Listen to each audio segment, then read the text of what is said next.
Lord be with you. A reading from the Holy Gospel according to Luke. Jesus told his disciples a parable about the necessity for them to pray always without becoming weary. He said, "There was a judge in a certain town who neither feared God nor respected any human being. And a widow in that town used to come to him and say, 'Render a just decision for me against my adversary.'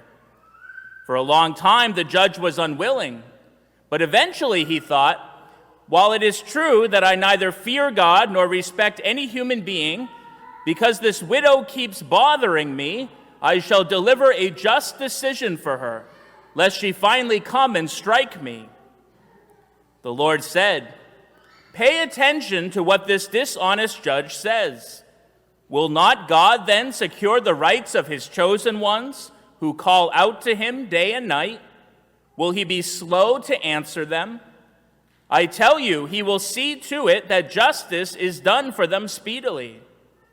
But when the Son of Man comes, will he find faith on earth?'"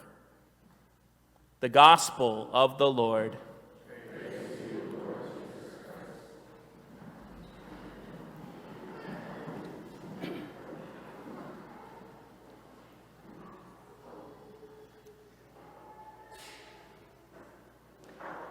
If you want to learn how to pray, I highly recommend taking up the game of golf.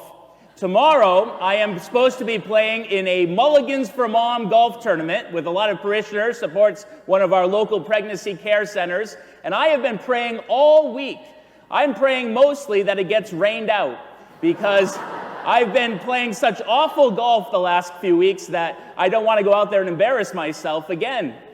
You know, I'm like that golfer who came up to the priest after Mass and he said, "Father, is it a sin to play golf on Sunday?"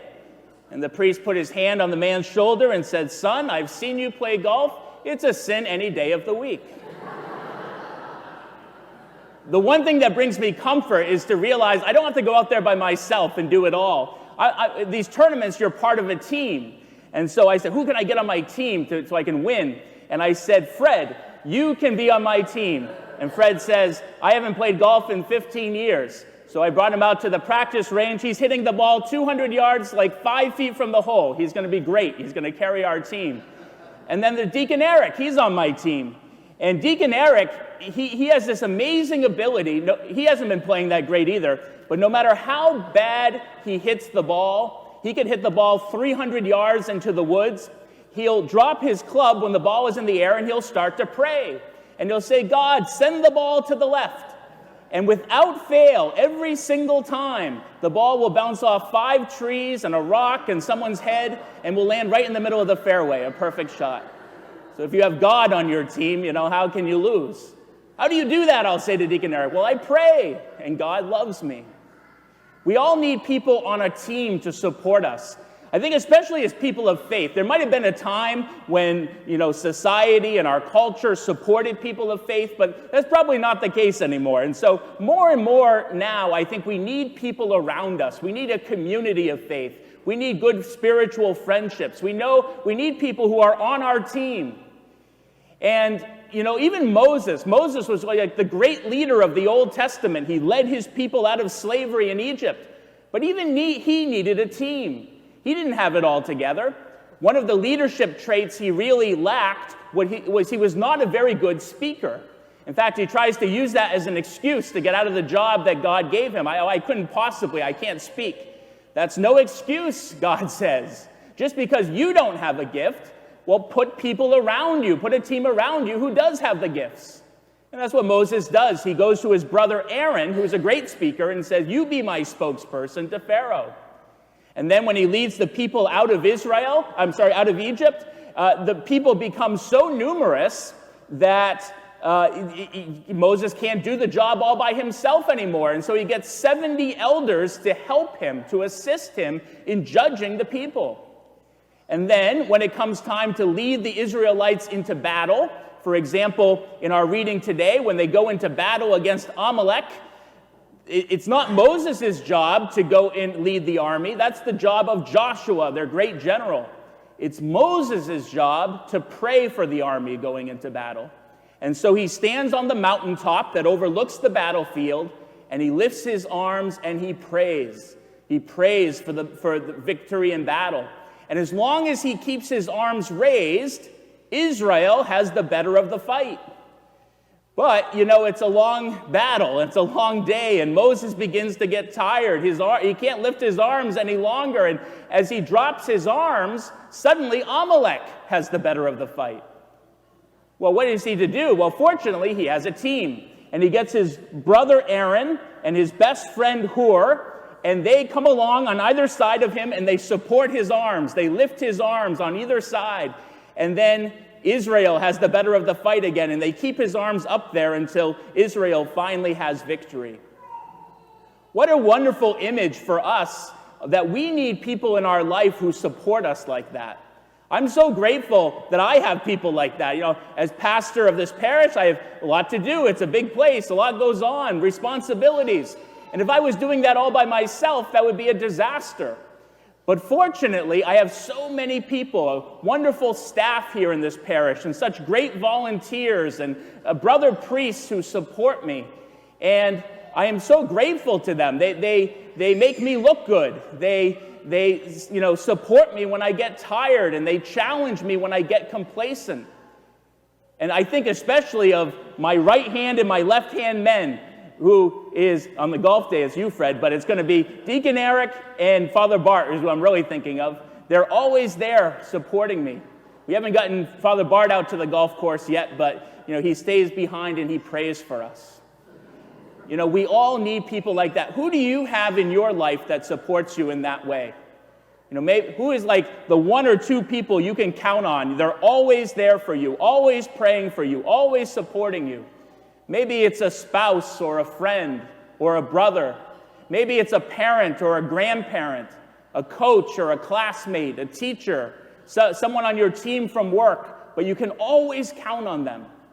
I don't think we appreciate those people enough in our life. We don't thank them enough, and we don't thank God enough for putting those people in our life to support us. Let's do that at this Mass. Let's thank God. Who are the one or two people who are always there on our right and on our left? Thank you, Lord, for putting those people in my life.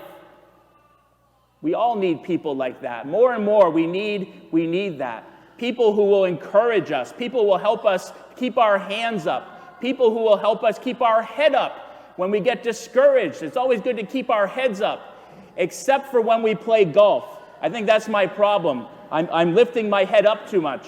You're supposed to keep your head down when you hit the shot, so you look at the ball, and I look up and I miss the ball completely. Keep your hands raised and your head up, unless you're playing golf or praying. I guess that's the lesson for the day. We need to do that. And when we have a team around us, a community around us, that's such a blessing. I think of a man in our parish right now who recently got diagnosed with ALS, and his disease is progressing very rapidly. And it's a little sad to see that there are some days he seems like he can't even raise his arms to feed himself, and he's having difficulty, like Moses, even speaking some days. And this man, he's been part of our prayer team for many, many years in this parish. He has spent countless hours praying for others at healing masses and at retreats. He's cared for people. He's brought people God's love. And now, all of a sudden, he's in this situation where he is the one that needs to be cared for. And he is the one that needs to be prayed for. And he's the one that needs to be loved. And maybe that's a hard transition to make sometimes in our lives, but he's doing it wonderfully. And I'm firmly convinced that he is being called right now to serve God in illness. And by allowing himself to be loved, he's causing this explosion of love in our parish. People are bringing him soup and driving him to doctor's appointments, visiting him in the hospital. The other day, our whole prayer team was on an email chain, storming heaven for him. Whatever he needs, give him healing, Lord. Give him strength. Give him an encouragement. Help him to keep his head up. What a wonderful thing. It's amazing. Sometimes It's the real battles in our life. It's the real moments of suffering in our life when God can bring about this explosion of love if we continue to serve him faithfully. And maybe that's not easy. Maybe you're going through a moment like that in your life. Maybe you're serving God right now in a time of illness, or someone that you love is. Maybe you're serving God in a time of discouragement or a time of darkness. Keep your head up.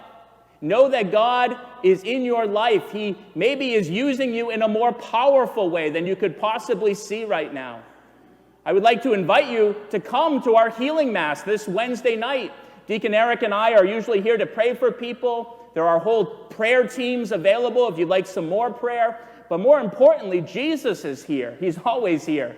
And we go to him with our need, and we know that Jesus reaches out his healing hand to us. Or if you can't make it to the healing mass, just pull me or a member of the team aside sometime and don't tell me about your golf game. Pray. Tell us what you'd like to pray for. We'd be happy to pray with you. When we're consistent in prayer, when we're faithful in prayer, God hears those prayers. I think that's the point of the story that Jesus tells in the gospel today about that widow. It's kind of a funny story about this judge who doesn't want to be bothered by this widow and doesn't fear God, doesn't want to help at all, and yet the widow keeps bothering him and badgering him until he finally gives in. I got to do something or she's going to come and hit me. The point of that story is not that God is like that. God is not like that dishonest judge. God is not the type of God that we have to badger and bother. Would you please do something for us? And finally he relents just so he would shut up. No. The point of the story is that God is not like that dishonest judge. That how speedily will God hear the cry of his little ones, Jesus says.